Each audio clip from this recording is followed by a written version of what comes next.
মেয়েরা ঠিক এই কারণে আপনারা রাতে অন্য কারো ঘরে থাকতে সাবধান। আপনারা স্ক্রিনে এখন যেই তিনটা মেয়ের ফটো দেখতে পাচ্ছেন এরা হচ্ছে টিফানি গেস, ব্রিটনি ব্রুয়ার আর আইভি ওয়েবস্টার। এই তিনটা মেয়ে থাকে আমেরিকার ওকলাহোমাতে আর এই তিনটা মেয়ে হচ্ছে ফ্রেন্ড। 2023 এর একদিনে ঠিক হলো ব্রিটনি আর আইভি টিফানির একটা ফার্ম হাউস আছে, ওই ফার্ম হাউসে গিয়ে ওরা রাতে থাকবে। টিফানি ওই ফার্ম হাউসে থাকতো তার মার সাথে, তার দুটা ভাই বোনের সাথে আর তার সৎ বাবার সাথে। টিফানির মায়ের নাম ছিল হলি গেস আর টিফানির সৎ বাবার নাম ছিল জেসি ম্যাকফ্যাডেন আর যার বয়স ছিল তখন 39। যেদিন রাতে টিফানির ফার্ম হাউসে ব্রিটনি আর আইভি ঘুমাতে গিয়েছিল সেদিন ছিল 29th of April 2023 আর সেদিন ছিল স্যাটারডে। ওদের প্ল্যান ছিল একদিন রাত ওরা টিফানির ফার্ম হাউসে থেকে এরপর দিন সানডে 5 o'clock ওরা আবার যে যার বাসায় চলে যাবে।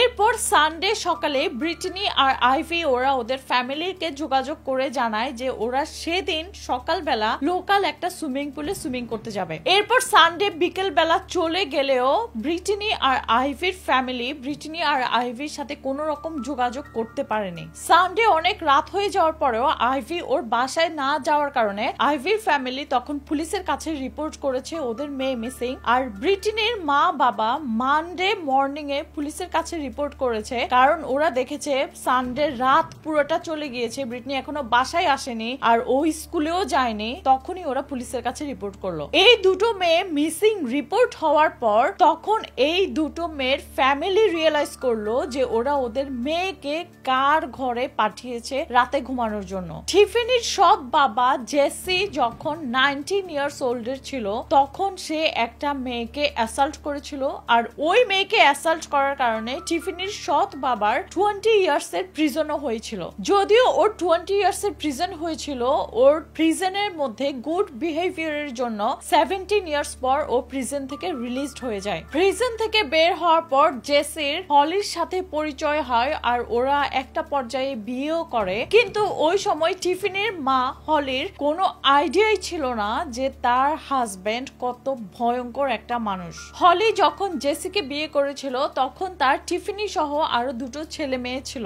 এরপর 2023 এর 1st of May পুলিশ একটা সার্চ ওয়ারেন্ট নিয়ে টিফানিদের ফার্ম হাউসে যায় সার্চ করতে যে আইভি আর ব্রিটনি কেন ওদের ঘরে ফিরে যাচ্ছিল না। পুলিশ যখন ওই ফার্ম হাউসে গিয়েছে তখন ওই ফার্ম হাউসের দৃশ্য ছিল ভয়াবহ। পুলিশ ওই ফার্ম হাউসের বাহিরে 7টা মৃতদেহ আবিষ্কার করেছে।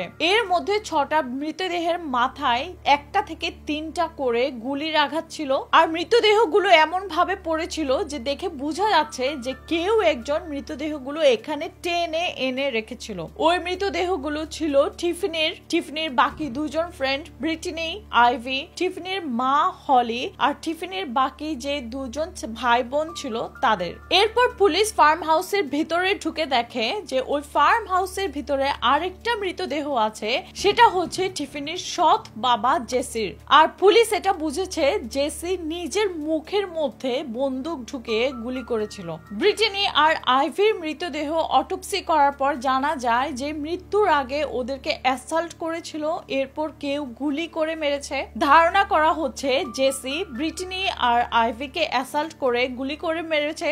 এরপর একটা পর্যায়ে যখন তার ওয়াইফ হলির কাছে ধরা পড়ে যায় তখন সে হলিকে সহ হলির 3টা ছেলে মেয়ে, এর মধ্যে টিফানিও আছে, ওদের সবাইকে গুলি করে মেরে ফেলেছে।